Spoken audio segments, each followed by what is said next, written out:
तरीक के पूरा दान का हिस्सा बन गया सातों इंसान और जिंदा है हुसैन नबी, जिसको कौन है ये हुसैन नबी। तो हुसैन नबी जिस जगह भी गए, जिस जगह भी उन्होंने जो भी मेंबरशिप ली, उसमें ईमानदारी से कोई मसलत किए बगैर अपने नुक्ता नजर को रखा। तो नबी साहब आपको बहुत बहुत दोबारा सलाम पेश करते हैं, सुलग सलाम पेश करते हैं। अब आखिर में मैं परवेज रशीद साहब को बुलाने से पहले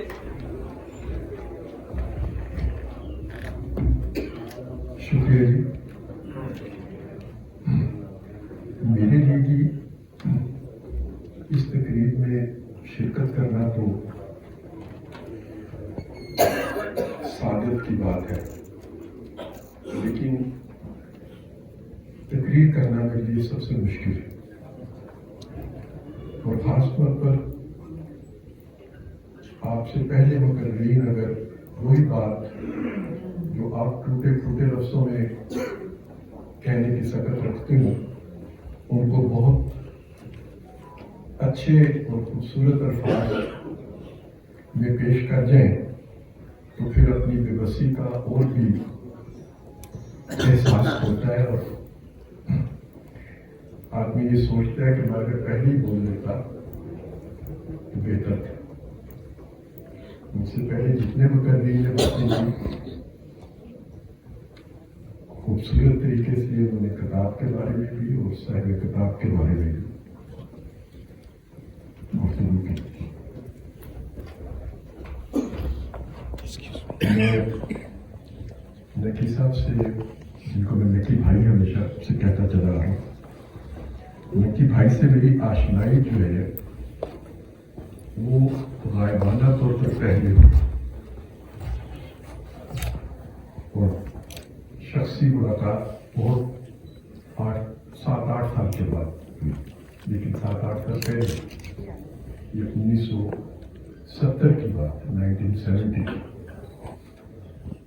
नकी भाई के एक दोस्त जिसका जिक्र इस किताब में मौजूद है, मराज मोहम्मद खान साहब और मैं, हम दोनों रावलपिंडी जेल में थे, उसी जेल में जहाँ पे भुट्टो साहब को फांसी दी गई।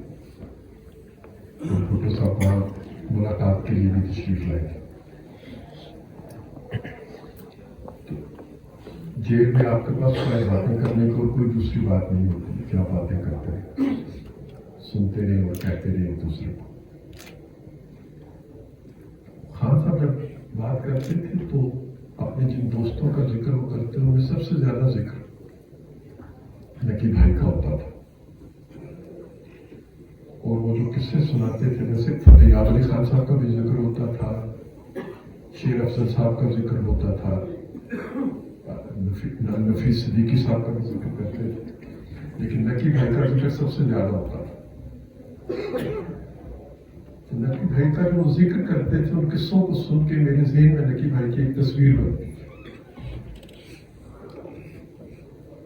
अब आप सब लोग नकी भाई को देख रहे हैं और एक अरसे से देखते चले आ रहे हैं, लेकिन जो तस्वीर मेरे ज़हन में बनती थी वो इस तरह की नहीं थी जिस तरह की नकी भाई से हम और आप आते थे।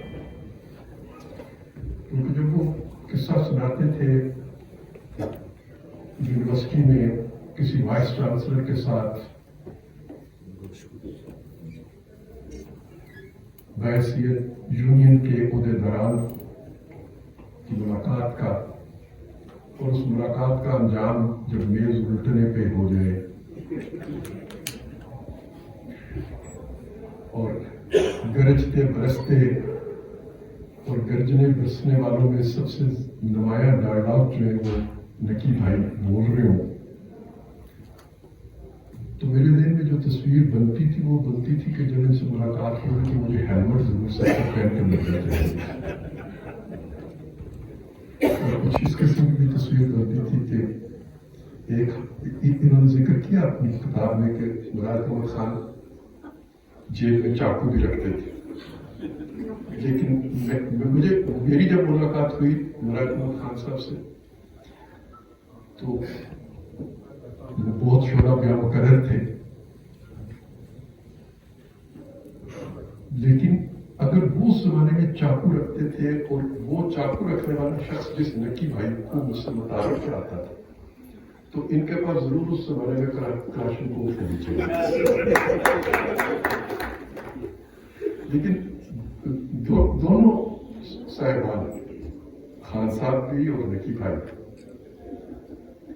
वो अपने अल्फाज से जमहूरी आज़ादियों की बात करते रहे, और ये अपने कलम से जमहूरी आज़ादियों की बात करता रहा।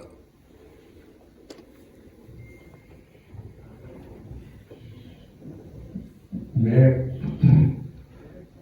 इनकी किताब का जो उन्वान है,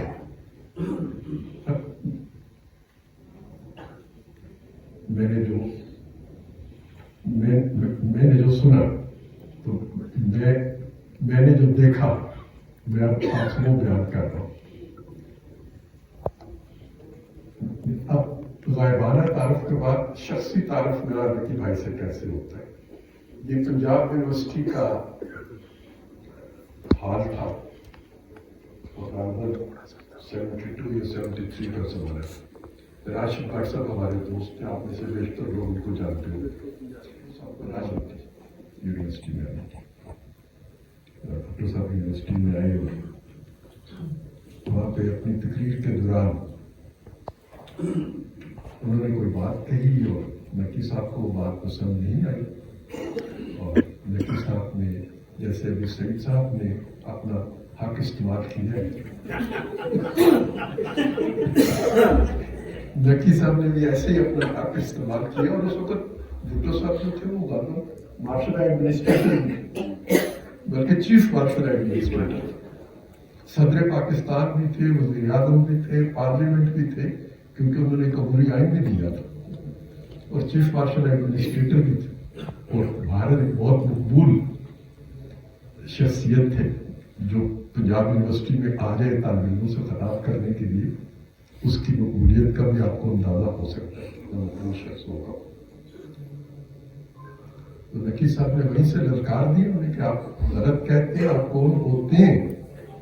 जो मुझे अल्फाज याद है आज तक, क्योंकि मैं इनसे चंद नशिस्तों के फासले पे बैठा।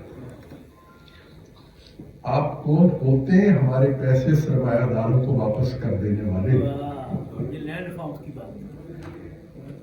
भुट्टो साहब कहता था कि सरमायादार अपना पैसा बाहर से ले आएंगे, उनको पैसे वापस कर दो।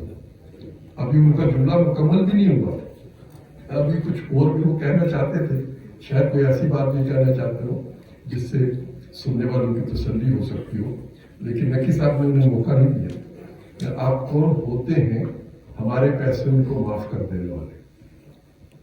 उस पर एक हंगामा थोड़ा सा बच गया वहां पे, और चीफ मार्शल एडमिनिस्ट्रेटर साहब और वज़ीर आज़म साहब और चेयरमैन पाकिस्तान पीपल्स पार्टी की जो एक सिक्योरिटी अरेंजमेंट हो सकती है, वो सारी नकी साहब की तरफ बढ़ने लगी। तो भुट्टो साहब ने फिर स्टेज से बाहर कहा कि नकी मेरा दोस्त है। और अगला जुमला बहुत मजेदार था, ये मुझसे हमेशा ऐसे ही गुफ्तगू करता है।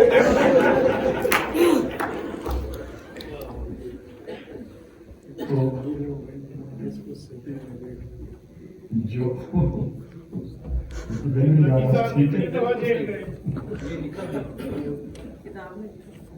बाकी सब लोगों ने बहुत ही उसमें डिस्टॉर्शन किया, सिर्फ तुमने उसको सही बताया।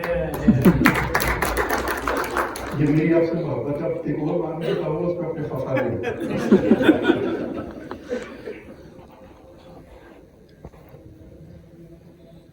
आज यहाँ पे मौजूद नहीं, मेरी ख्वाहिश थी काश मैं यहाँ मौजूद जरूर होती। आप नकी भाई की बेगम साहब आप अजहरा जी, मैंने आपका से पूछा कि ये इतने गुस्से वाले और जाबर किस्म की शख्सियत है, थोड़े से अल्फाज में इन्हें छेड़ने के लिए भी कह रहा था।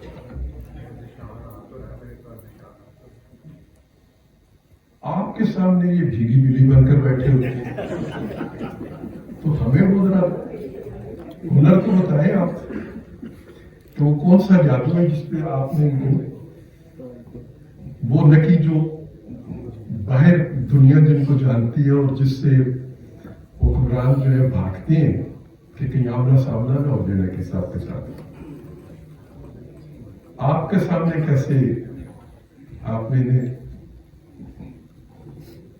تو انہوں نے کہا کہ آپ جانتے نہیں، کاش آپ ان کی بیوی ہوتے.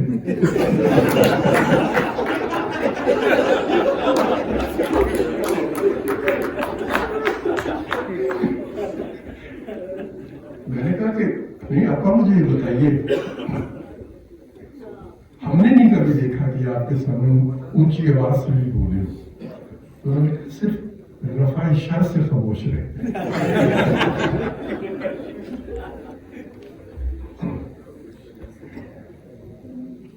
فرق آپ نے بڑی اچھی محفل سجائی ہے، ہمیشہ اچھے کام کرتے ہیں، کتابیں بھی اچھی چھاپتے ہیں، محفل بھی اچھی سجاتے ہیں، گھر میں دعوت دیں تو اس میں بھی اچھے لوگوں کو بلاتے ہیں جن سے اچھی گفتگو کا موقع ملتا ہے. گیسٹ لسٹ میں جو ذکر ہوا پہلے ثاقب مصطفیٰ صاحب کو ضرور بلانا چاہیے. میں چاہتا کہ وہ یہاں موجود ہوتے اور سنتے یہ ساری گفتگو تو پھر انہیں پتہ لگتا. انہیں پتہ لگنا چاہیے. ویسے اس معاملے میں ایک مماثلت بھی ہے. عامر رضا صاحب کا بھی ذکر ہوا. ڈان لیکس کے لیے جو انکوائری کمیٹی بنی تھی یا جے آئی ٹی بنی تھی اس کے چیئرمین بھی وہ تھے. اور ثاقب نثار صاحب نے مجھے صرف اس بات پہ 4.5 کروڑ روپے کا جرمانہ کر دیا تھا کہ میں نے عطا صاحب کو چیئرمین پاکستان ٹیلی ویژن جو ہے وہ کیوں مقرر کرنے میں میرے زمانے میں وہ ہوئے تھے. تو دونوں کو ہی اگر آپ بلا لیتے یہاں پر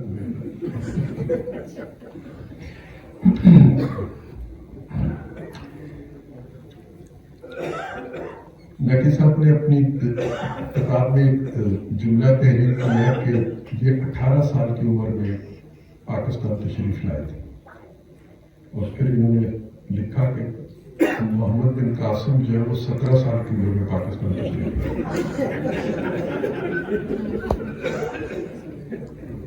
فرق صرف اتنا ہے کہ محمد بن قاسم اپنے ساتھ مطالعہ پاکستان نہیں کر رہے.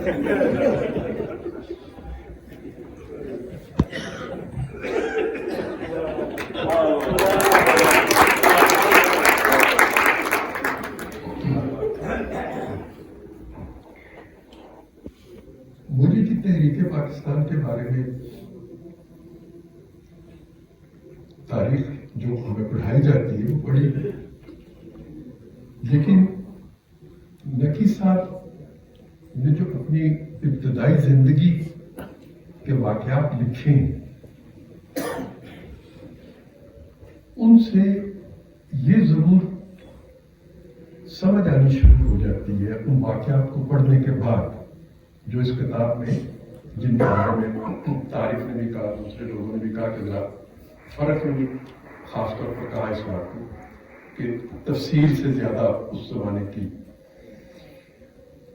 واقعات کو زیادہ بیان کرنا چاہیے.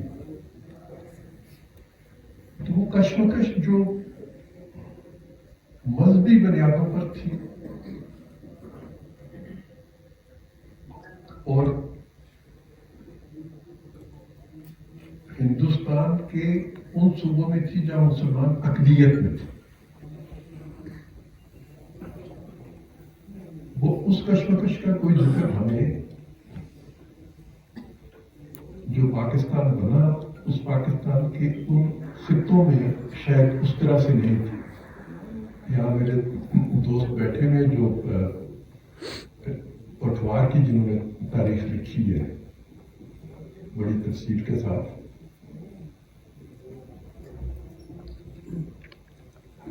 ہمیں کشمکش पंजाब के इन इलाकों में जहाँ पे 1947 के बाद शिद्दत के साथ फसादात हुए, उस तरह की कश्मकश के इशारे भी नहीं मिलते जिस तरह की कश्मकश लखनऊ के वाकयात में नकी साहब ने बयान की। तो यकीनन ये हमारे हिंदुस्तान के जो ऐसे सूबे थे जिनमें मुसलमान अक़लियत में रहते थे,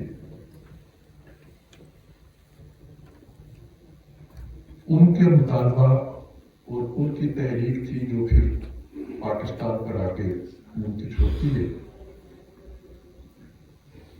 और पाकिस्तान बनने के बाद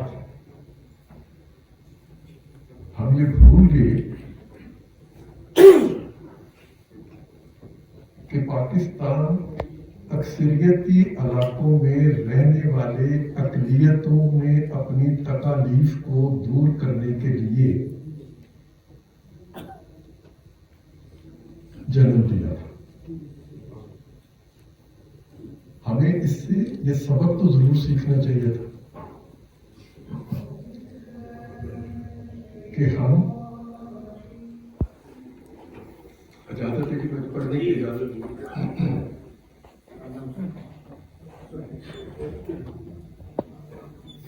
सियासी जमातों की कमजोरियों को हवाला देते हुए मैंने उसे इस मुरझाए पौधे की मिसाल भी दी थी जिसे बार बार उखाड़ा जाता रहा और फिर उखाड़ने वाला ही कहे ये मुरझाया क्यों है। हकीकत तो यही है कि हमारे यहाँ जो सियासी जमातें बन नहीं सकी उसमें बड़ा हाथ हमारी इस्टेब्लिशमेंट ही का है। इस सब के बावजूद सियासतदानों ने बहुत से ऐसे फैसले किए जिनको सराहा जाना जरूरी है कि जैसे 1973 का आइन बाकी मामला पाकिस्तान की तमाम सियासी जमातों ने मिलकर बनाया था। जब 1999 में पाक भारत दोस्ती अमन के हवाले से मायदा लाहौर हुआ तो मासवाए जमात इस्लामी सब सियासी जमातों ने अमन प्रोसेस की हिमायत की। इसी तरह 2010 में सब सियासी जमातों ने मिलकर 18वीं तरमीम की। तो इस सब को देखते हुए मैं ये समझता हूं कि इस इंतखाबी अमल को हर सूरत जारी रहना चाहिए। हालांकि इमरान खान की हुकूमत के लिए भी कई फाशिस्ट फैसले थे, मगर मुझे यही लगता था कि जमहूरी अमल चलेगा तो ही हालात बेहतरी की तरफ जाएंगे। अब जो यहाँ मुशर्रफ आमरीयत के बाद हो रहा है मैं उसे इंतखाबी अमल कहता हूँ, मगर उसे जमहूरी अमल नहीं समझता। ये इंतखाबी अमल अवाम में ये आगाही देता है कि लोग कुछ कर सकते हैं और हमें कुछ करना चाहिए। इसीलिए तो एस्टेब्लिशमेंट इस इंतखाबी अमल को भी जितना खराब कर सकती है वो कर रही है। उन्होंने इमरान खान की शक्ल में ऐसा वज़ीर आज़म बनवाया जो सरेआम एस्टेब्लिशमेंट की मदाखलत का दम भरता रहा।